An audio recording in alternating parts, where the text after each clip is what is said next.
All right, I'm bored, I'm working, so I'm gonna do a video. I guess I want to talk about social media, my experience with social media, and I don't know, some of the conclusions that I've come to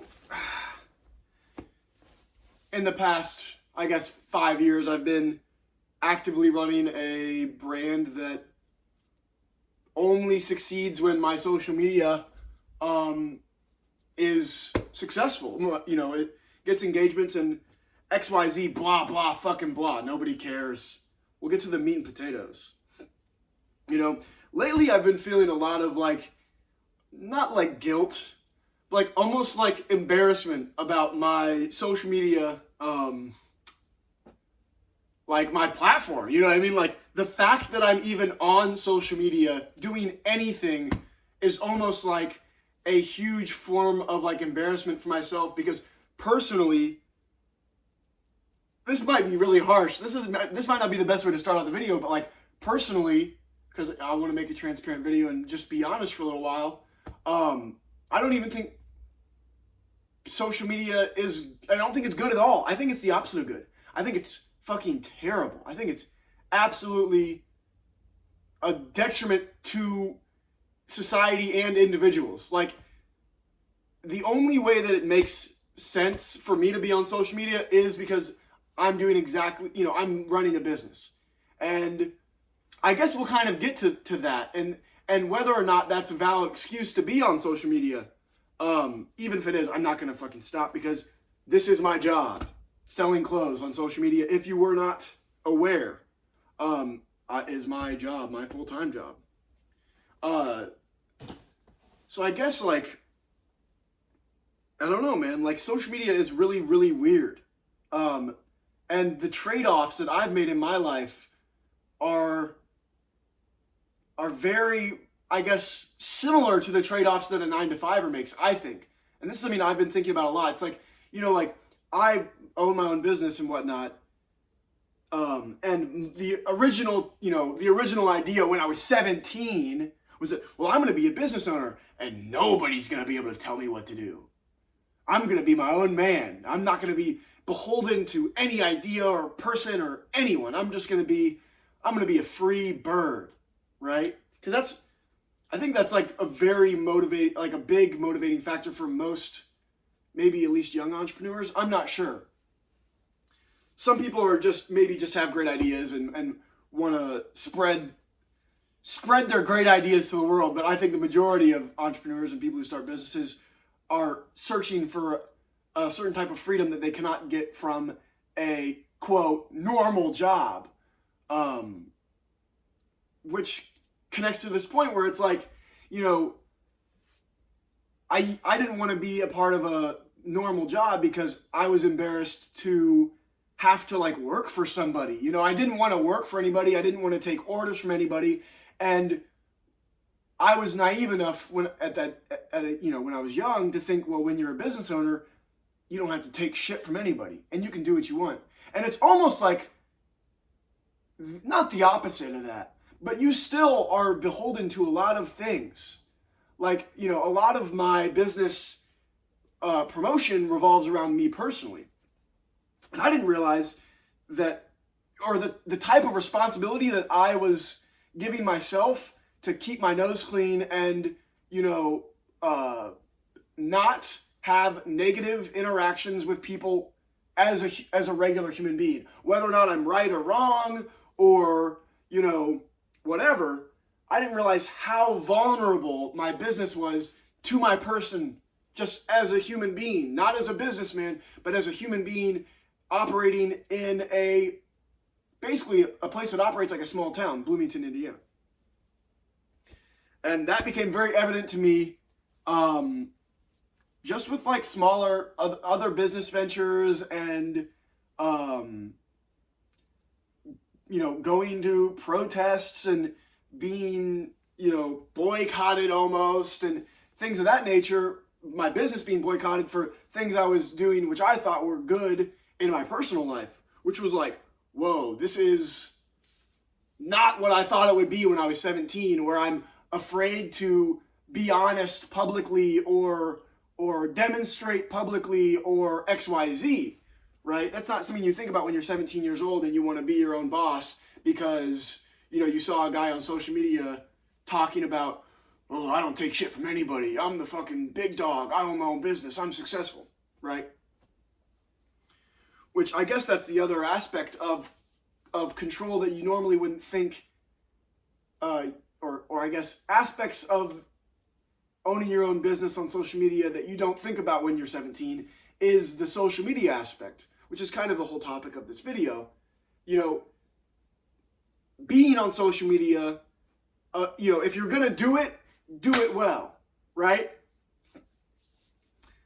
Which is, it's almost like an oxymoron with doing social media well to a lot of people is, hey, maybe not to a lot of people, to me, a version of, at worst, lying and manipulating, at best, opportunistic trickery. It depends on how you put it. Especially as someone who's like a content creator, or what you would say is an influencer, someone who gets paid for content. I get paid through content. When I post, I don't get paid for my post. My post creates impressions and engagements that then translate into people viewing my products. So I'm not necessarily an influencer in that way. But the game is the game is similar. The more views you get, the more valuable your business is, right? The more engagements you get, the better the post does. So we all kind of play by the same rules with different end goals. Like an influencer's end goal is to amass as many followers as possible, basically.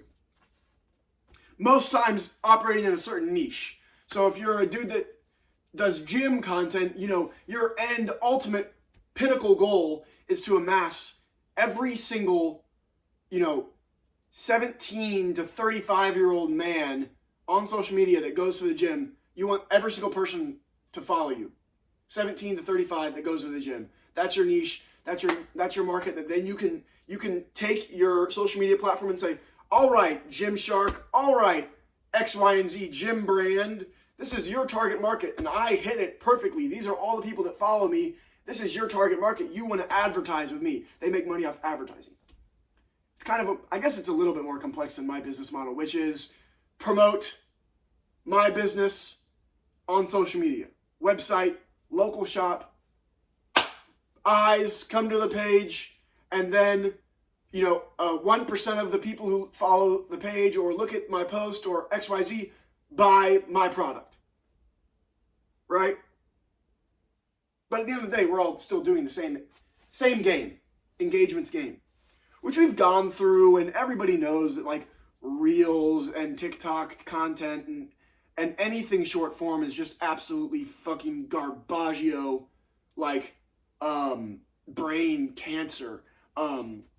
I think it's actually maybe this is a topic that someone could argue with me about, but I think it's actually impossible to create, useful, helpful content in short form. Because at a certain point, it's just kind of like cliche. Like, seriously helpful stuff is in depth, in my opinion. Unless you're just looking for some sort of like Neanderthal brain motivation to like go to the gym, and it's like, bro, if you don't go to the gym, you're a bitch, and that's the short form content, and you find that helpful. Which, hey, maybe that is. Maybe I'm missing out on, that's what I mean, cliche. Like, helpful or useful, content in a short form to me is just like cornball cliche fest, which social media is full of. I'm not saying I'm immune from those sort of accusations. But I don't think it's legitimately helpful, and that's what I mean. Social media, short form content, it's really, really, really hard, if not impossible, to create something that's good in a short form that is, at the same time, successful. in the sense of engagements, impressions, XYZ. So then it's like, what are we doing on social media? You know? And I think the answer is almost like, what are we doing getting a 9 to 5? For me, it's the exact same. Creating a path, a lane to live, to not be a hobo. You know what I mean? Like literally, like it's almost like the age-old crack dealer saying, it's like, well, if I'm not going to do it, somebody else is. Which that's not really how I feel about social media, but almost in the same way, it's like, well, if it's not this, it's that. If the what is it called? The greater of two evils, the lesser of two evils. I don't know. I wonder if this is coherent or not. But that's kind of like where I've come to, where it's like I've almost made the same compromise that a 9-to-5er does running my business online, because none of it. It's never as good as you want it to be. It's never perfect. I guess maybe that's my point. And I'm coming to terms with not being a pure, perfect soul that's engaging in something that benefits people. I don't know, man. What do you guys think? Let me know what you think. Is social media all bad? Can social media actually be used for good? Let me know what you think. Bang.